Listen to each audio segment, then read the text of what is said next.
Vous voici en l'an 2053 dans un pays arabe fictif, Alefia. Dans ce futur pas si lointain, des dissidents s'unissent pour libérer leur peuple d'une impitoyable dictature. هيا اركبي في السيارة. Alefia 2053 plonge le spectateur dans un monde où le tyran est passé maître des nouvelles technologies. يجب أن تسحق هذه الحثالة. Ce film libanais fait écho aux printemps arabes, mais pour son auteur, pas question de glorifier le passé. La nostalgie est très répandue au Moyen-Orient, mais si vous vivez dans le passé, la nostalgie devient un peu comme une sorte de drogue sédative qui vous empêche de regarder vers l'avenir. Les créateurs du film ont donc pris le contre-pied de ce qu'ils considèrent comme un travers culturel du monde arabe. Plutôt que d'idéaliser un temps qui n'est plus, Alefia 2053 tourne les regards vers un imaginaire où chacun peut s'identifier.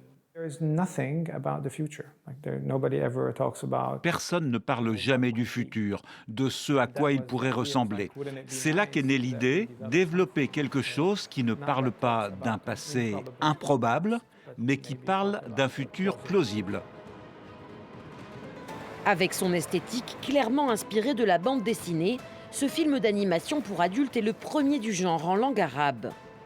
Depuis sa sortie le 21 mars, Alefia 2053 compte déjà plus de 8 millions de vues sur YouTube où il est diffusé gratuitement. Voilà, et on va continuer à parler de cinéma, mais cette fois côté éco avec Christophe Dansette. Bonjour Christophe.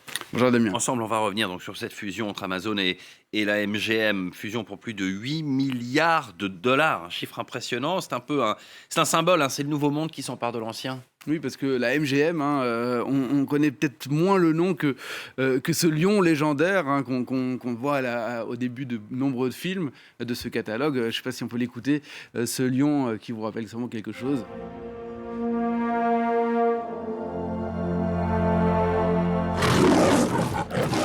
Voilà la Metro Goldwyn Mayer.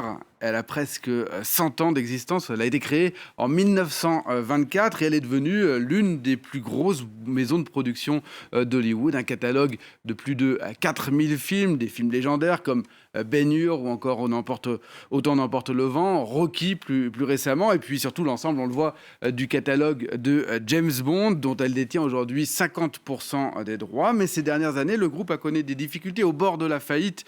Eh bien, il a été repris par plusieurs fonds d'investissement qui n'ont jamais réussi à le redresser, si bien qu'il a fini par susciter l'appétit des gros de ce nouveau monde, celui d'Internet, le monde du streaming, attiré par ce catalogue effectivement hors norme. Oui, il avait notamment appartenu au Crédit Lyonnais à une époque, aux Français. C'est donc Amazon là qui remporte la mise.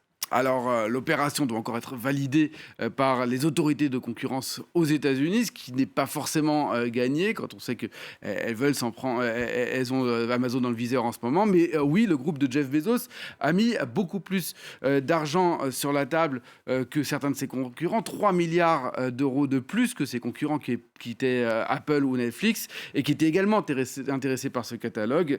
Il faut dire que Amazon n'a pas de problème d'argent, un chiffre d'affaires de 320 milliards de dollars, une capitalisation boursière de 1600 milliards de dollars, mais en 1600 milliards de dollars. 1600 milliards, mais même plus, 1650 aujourd'hui. Et en revanche, donc pas de problème d'argent, mais en revanche, un problème de catalogue sur sa plateforme de streaming Prime Video. Et après une année de Covid marquée par, en tout cas, une mise en pause de tournage et surtout aussi une ruée dans le même temps des clients vers les plateformes de streaming, eh bien, il fallait trouver un moyen d'enrichir ces contenu, surtout pour rester dans la course face à une concurrence féroce. Oui, la guerre des plateformes fait rage en ce moment. Oui, aujourd'hui, elle est bien connue, assez largement dominée par Netflix, qui compte aujourd'hui plus de 200 millions d'abonnés payants et qui vient de signer un accord avec Sony Pictures pour lui aussi enrichir ses programmes. Mais derrière, il y a évidemment Disney+, né il y a un peu plus d'un an, qui a déjà convaincu 100 millions de personnes de payer l'abonnement. Le groupe Disney, qui s'était lui emparé, on sait, de la saga Star Wars, des studios Marvel. Et puis, il y a Apple aussi.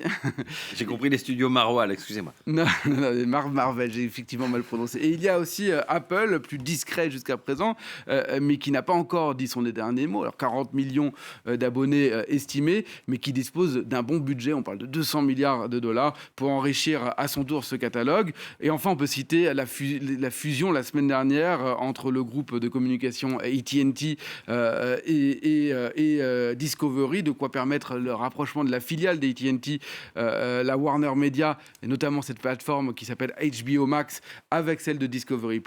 Les deux groupes ensemble vont avoir près de 80 millions d'abonnés. Bref, il y a de la concurrence et surtout, il y a des clients prêts à s'abonner, puisque tout cela n'est pas fini selon les professionnels. Toutes les plateformes rapportent aujourd'hui plus de 50 milliards de dollars à l'industrie du cinéma, selon Statista, et elles devraient rapporter d'ici 2025 plus de 85 milliards de dollars. D'ici là, elles devraient connaître plus de 1,3 milliard d'abonnés, ce qui est absolument énorme. Et on verra tout cela dans le détail à 7h45 ensemble, y compris l'évolution des marchés suite à cette annonce et ces très gros chiffres. Merci beaucoup Christophe Dansette, à tout à l'heure. Nous on se retrouve dans un instant pour la suite de Paris Direct.